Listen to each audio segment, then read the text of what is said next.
Hey everybody, this is a palace which I made in Planet Coaster as a little building experiment as we go into Alpha 3, and in the rest of this video I'll pretty much show the process of making this building in a time-lapse, and I'll have a few clips at the end of this video to show off what it actually looks like. But before we get into that, I'm gonna have to build the building first, of course, so let's jump into it. Now the first thing that I wanted to do, which is already very unconventional, is make the textures for the walls. And one thing that I'll really have to say about this building is that it's a sort of unique experiment in the sense that I wanted to make every single part of the building custom. Now obviously for this wall, there isn't really a wall in the game which has these very large white brick textures that you see in many classical buildings, so I had to make it myself. But the same goes for just about everything in the building. All of the walls, all of the windows and the roofs are all going to be custom made, and I will be using some of the in-game wall and roof pieces to make them, but I won't actually use them for what they're intended for, because the in-game pieces just don't really have the theme that I'm looking for in this case, which is a bit vague. It's a bit of a general classical eclectic theme. I mostly just started out without a plan, but with a bunch of inspiration from some beautiful palaces that I found in Bucharest. A really big inspiration is actually the Crețulescu Palace. But aside from that, I didn't really have any kind of plan for the shape or details of this building, so you'll see that change a bit. Basically what I started with is just make the separate elements that I wanted to use for this building. So over here as well, I'm just making some roofs. I wanted to get some very steep black roofs because you haven't really seen them so far in Planet Coaster, but they would be what goes pretty well with the very white, light walls that I have here. And on top of that, just have a quick decoration. I also ended up making this corner piece, which is a bit diagonal, which I ended up not using because it doesn't really fit the straight walls that I have. So yeah, you can really see I'm making the elements first, and only after that I actually decide what I'm gonna do with them and how I'm gonna make it look. So I eventually ended up scrapping that diagonal roof piece, but I did end up using the top of that to make a new roof piece, which is actually square and which should fit what the wall of the building is actually like. So I am making that right here. A bunch of things that I did make for these buildings did take quite a bit of planning, because I did want to make sure that everything fits correctly and that nothing sticks out in an awkward way. So especially since I'm using windows to get the black texture, there aren't really many black items in the game yet. It was a bit tricky now and then to actually get these windows in the position that I wanted to and not have them stick through each other. But just by having that quick guide on the diagonal line there, I can just follow the rest of what is the straight roof and make the corner piece that way. So that's pretty much the corner element finished. Together with the straight roof pieces, they should be able to make just about the entire roof section of the building. So as you can see here, just adding together the corner pieces and the straight pieces to make the entire roof. I did change the building shape a little bit as well. At some point I'll make the sides a bit shorter and make it extend a bit less, and also make it a little bit lower. But those are just very small changes that you'll see happening throughout this video. I also wanted to add some balustrades on top of the building, not because they're functional, but just to add a bit of extra decoration on top of it. And what I also wanted to do, which is something which I haven't really tried before, but which actually works quite well. One thing which I have been looking for quite a while in this game is a really pointy sort of decoration, something that you could put on top of a spire or on top of a pillar, which I haven't really seen before, but turns out that the bottom part of these parrots is actually quite good for that kind of thing. So I ended up using these upside down parrots to make the supports and the corner pieces for these balustrades, make them look a bit more interesting and make sure that they're not floating anymore. So that's why the building is full of upside down parrots. And another thing that I wanted to get into is pilasters. This building does take quite a bit from classical architecture, and one thing that I wanted to have over the entire building is pilasters on just about every major grid point. So I'm adding these all around the building here. There are just pilasters for the regular middle parts of the building, but I had to make special ones for the corners here since the building is on the grid. And one other thing that I wanted to do at the front of the building, which turned out to be quite a headache, is have a spire, a part that really comes forward but is also the highest point of the building and has a little bit more steep roofs than the rest of it, which meant that I would have to make newer roofs for it, since these are a bit more steep than the other ones, which was a bit of extra work. But in the end, the only thing that I really had to do is make a quarter tile roof here, put those together, and then just make sure to fill in the corners later on. So this really makes up the spire. It's really similar in the end, I feel, to spires that you would find on like Second Empire kind of architecture, which sounds really complicated and all, but it's really just what you would find in many Disney main streets, and that's why I do think in the end the building could actually fit quite well in any kind of Disney park somewhere along the main street, or maybe even at the entrance of the park. But yeah, back to topic a little bit. I wanted to put the same balustrades on top of this building, and the upside down parrots will definitely make a comeback on it as well. And what you'll see me doing with many of these details as well is get some of these darker pieces into all of the white pieces, because nearly every single part of the detailing of this building is made out of those white pieces, and just white pieces over white pieces means that you don't really see the details come out that much. And just to help the shadows out a bit, especially underneath some pieces, I wanted to add some of those wooden and darker pieces to get a bit more contrast. And what's also a bit special is I'm filling in these corners with a roof that is actually not even vertical, but it's slightly more like it's beyond vertical. It's about an angle of 100 degrees to make sure that the sun doesn't reflect awkwardly on it, because these are metal windows and it reflected quite a bit more than I was wishing for. So I had to turn these a little bit downwards so that the sun wouldn't reflect on it and cause this weird awkward white triangle. And that's the last thing I did on the roof. Moving on, we have to get into the windows of the building, and I wanted to start off with the hardest part.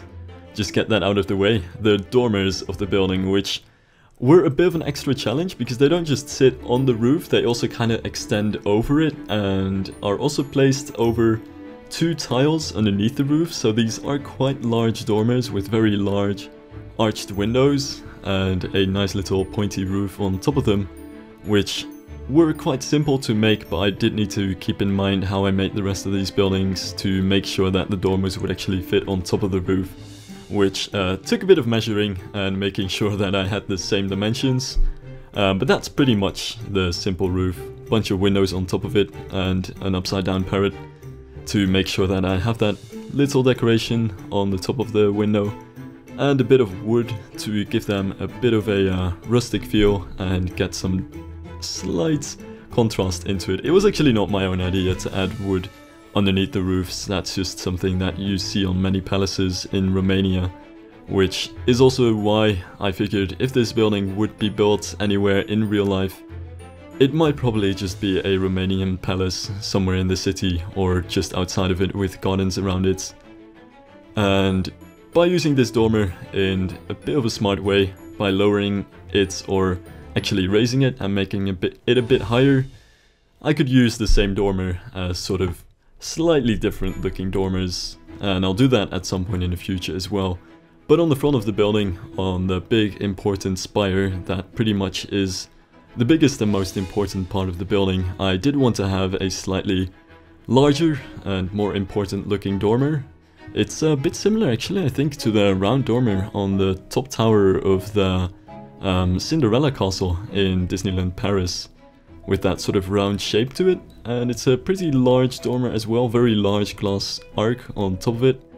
And that should just finish off the front spire quite nicely, while I'll get into some of these different details around the building. Like topping off the pilasters, I didn't want to get any fancy things on top of the pilasters. Usually you see some kind of top parts with either leaves or like round parts. I'm not entirely sure what they're actually called in English, but In this case, I did want to keep the pilasters quite simple and textureless, since the rest of the building is already quite busy and filled with details. And I didn't want to make every single part of it just filled to the brim with details, so they're quite simple pilasters. But at least I wanted some sort of thing to top them off, and also have a bit of bordering on the side there. And again, a bit of wood in the middle of those top parts to get a slightly different texture and not make the building such a blinding sea of whites. And on the bottom of the building, I wanted to have a foundation wall, kind of like how on many classical buildings you have the lower parts, which are made out of larger and rougher stones, except in this case it's really a sort of like a decoration foundation wall. It's just a lower section with slightly different textures and a bunch of decorations on top of them to give it a nicer look than just having the wall sink into the ground straight away. It's also going to be where the building is raised, because I do want to have some steps in front of the building. So it's going to be a bit of a raised building. The rest of the building is going to sit on top of that foundation wall. Now, not unimportant either, the windows of this building. As a real palace should, it's going to be filled with windows that are, well, decorated around all of the sides of the building. So I wanted to have two slightly different windows, one for the bottom floor and one for the top floor. The bottom floor is slightly smaller and just kind of sticks over the foundation wall, while the top floor is going to be the big fancy window, with in the future also balconies all around the sides. So you'll see that come up. And I'm using some really strange elements here to make the size of these windows, since there isn't really too much to actually get these white borders around them, but I did want to have some slightly classical looking windows. So on the top window you can really see those pillars with the pillar tops, and on top of that the small round pediments, as many classical buildings would have, and on the bottom building it's just a square sort of frame around it, which just pops up over the foundation wall. And in between them I wanted to leave some space, obviously, since the balconies underneath these windows are going to be quite large. So adding the balconies here, the foundation piece for the balcony is the fountain piece, which I believe is supposed to be placed on top of the octopus, but in this case it just proved to be a perfect little round balcony thing. I actually did use balconies for the balcony fences, but of course they are made in a bit of a circle, and I wanted to overlap a couple of them since they are, like, they have a really narrow texture that you don't really notice that much. So just to bring that out a bit more and make them a bit darker, they are two balconies each time, sort of layered over each other to get a slightly thicker fence. So we have that in there. And on the sides of the building I didn't want to have the same windows everywhere, and in those small nook and crannies where these wouldn't really fit, I needed to make some slightly smaller windows. So make those very quickly. They're not very well decorated or anything, but at least they finish off the sides of the building like that. And that is basically most of the building finished, with just a couple of finishing touches on the window in the middle, which is a copy of the top windows on the rest of the building, but since the spire is a bit higher than the rest of the building, I needed to get a window which was a bit taller as well, which does make it look a bit fancier too. So added a slightly larger window there. And I'm also working on the door here, which is going to have some steps in front of it, and a very large avenue going toward the center of this palace, as you would have with many palaces. And the borders of the stairs kind of have two purposes here. For one, they make the stairs look a little bit more fancy, but also they're supposed to cover up how not great I am at making stairs that don't clip on all the edges, so they kind of keep the stairs in place and make sure that they don't have bits sticking out everywhere. And also pretty important, I wanted to get some very fancy palace-like lamps, and it seemed like the bell was actually perfect to get both a small decoration underneath the lights and be able to have 4 lights on one post to make those lampposts extra large and alluring, like you kind of want to have in front of a palace. So that is just about the front section of the building. Now I needed to copy over what I wanted to do with the window on the front. I actually ended up, yeah, not using the same windows that I used before, and the reason for it was actually that it turned out that those windows weren't centered over here, and I'm not sure if that's because the windows aren't centered. I actually remade those a couple of times to make sure that they seemed perfectly in the center of the spots. But it might just be that they aren't actually centered. I'm not really sure what was up with that. Maybe I've also used the wrong pillars on front of this building.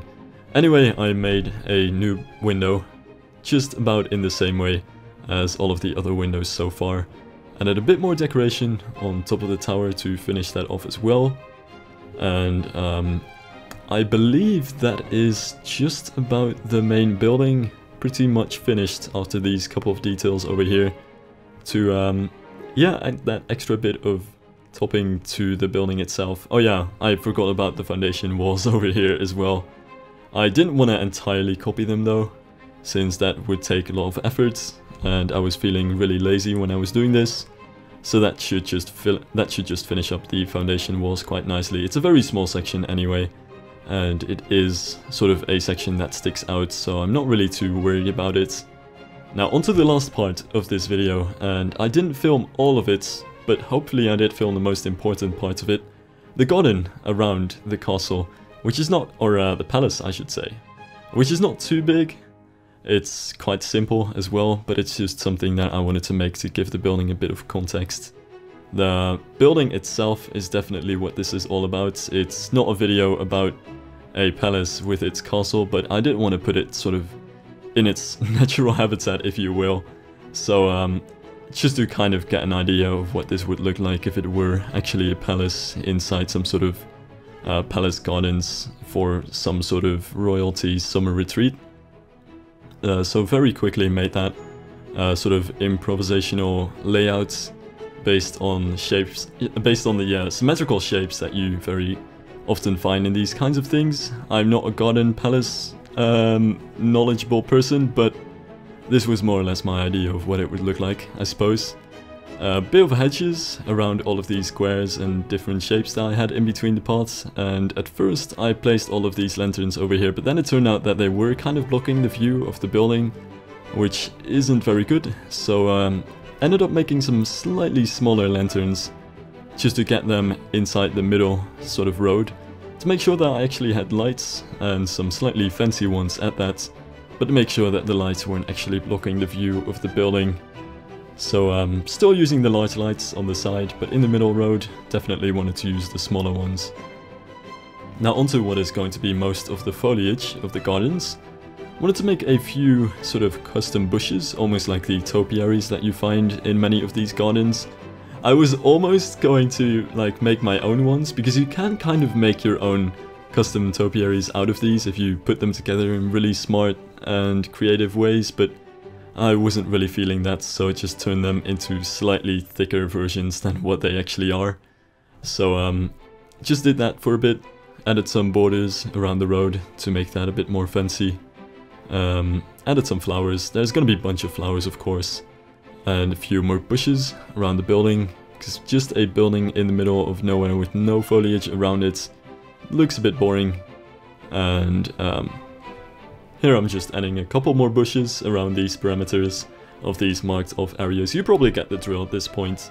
The basic approach to this was really stupid and simple, and just winging it. Add funky sort of geometric shapes into the road layout, and after that proceed to fill it in with all sorts of funky little plants, and that was basically how I did it. Now we're almost at the end of this time lapse, and I'll leave you guys alone with the final shots of the palace. So I have to say, thank you guys for watching. It's been fun to make this thing, even if it meant that Necker Park is most definitely not going to be finished in a way that I was planning it. But this was just something that I really wanted to try and make before Alpha 3 would come out. Thank you guys for watching.